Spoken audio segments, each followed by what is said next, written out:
What's good, y'all? It's sadpra here, and today I'm gonna be breaking down a cool punk loop me and Ibis made. Let's get it. Ibis, what the hell? Sad.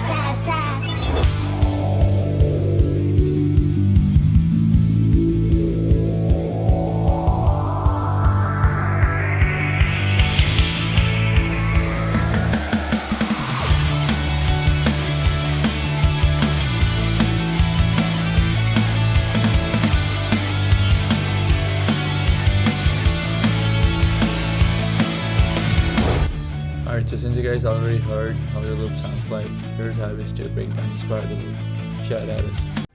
Hey guys, the main melody sounds like this.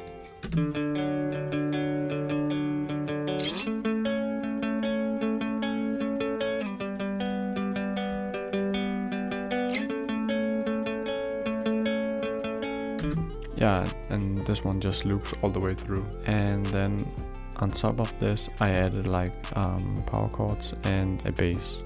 So for the chorus section, I played pretty much the same thing, but just with more distortion. And I also added this lead to it, and it sounds like this.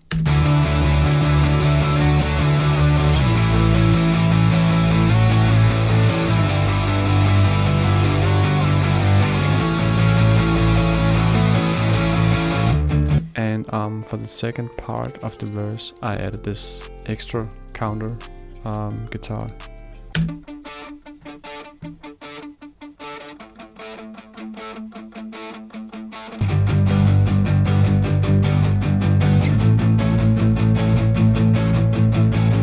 So yeah, that's pretty much it. So for the main melody, the progression is D, and then A, G, and then back to A. And the way I played it is just like this. So you keep your fingers like this all the time, and then just follow the chord progression.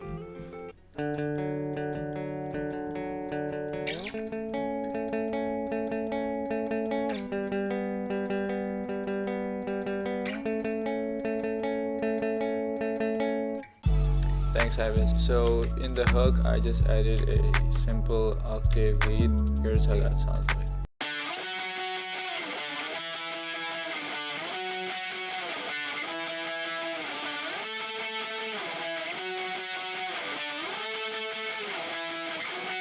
And then I just went over and added a high lead.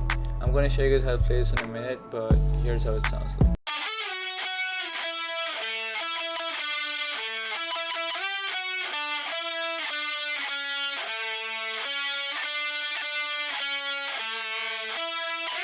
So after that, just to add some cool feeling to the top end, I added the simple 4-note lead kind of thing, something like what Paramore did in Pressure.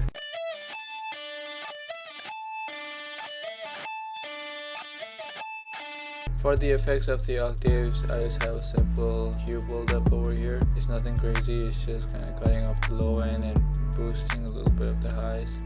And then for the main lead, I boosted the highs on a lot on this one, which is why it sounds kind of dry and weird. And then for the high fluid notes, the EQ looks something like this.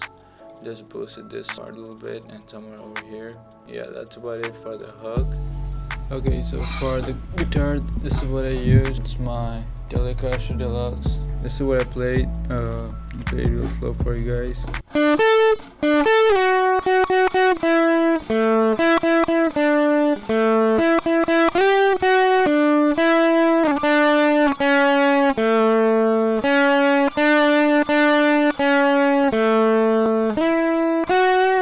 I'm not going to show you guys all the guitar parts because they're pretty simple and you can figure it out by yourself.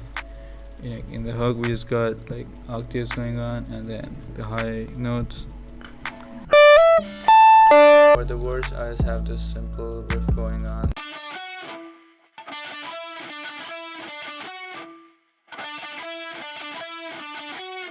The verse I like to keep it pretty simple because I need the artist to be like able to express more of themselves and just to speak more into the verse.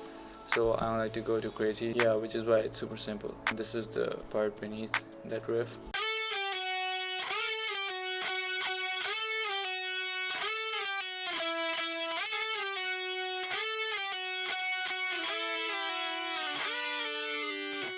So in the second part of the verse, I thought it was getting a little too repetitive, so I switched up the second lead a little bit.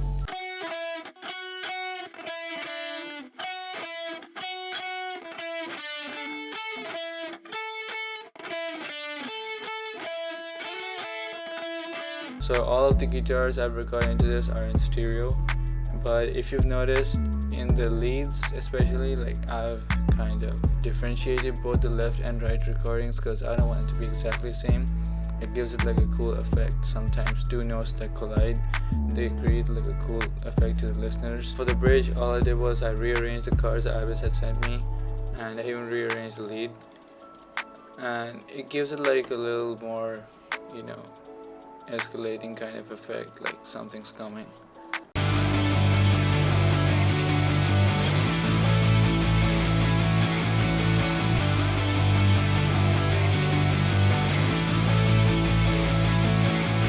Yeah, it's just the stuff from the hook, and I just removed these leads and I just repeated the last two bars. For the drums, we just have Easy Drummer, Deep Pop expansion. Super helpful, super good. I used Gasoline no bus effects. The verse I just kept simple, typical drums. So for the bridge, I kind of switched it up and I added my own MIDI to it. It's just the kick and snare and crashes hitting over and over again.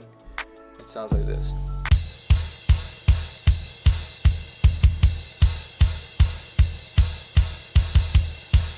Yeah, it sounds better with the guitars. The arrangement was nothing too crazy, just the love filter, the most overused effect, and riser, and yeah, that's about it. Shout out to you if you stuck around till the end, and let me know what I can improve on next time. I'll be back with a tutorial next week, and see you.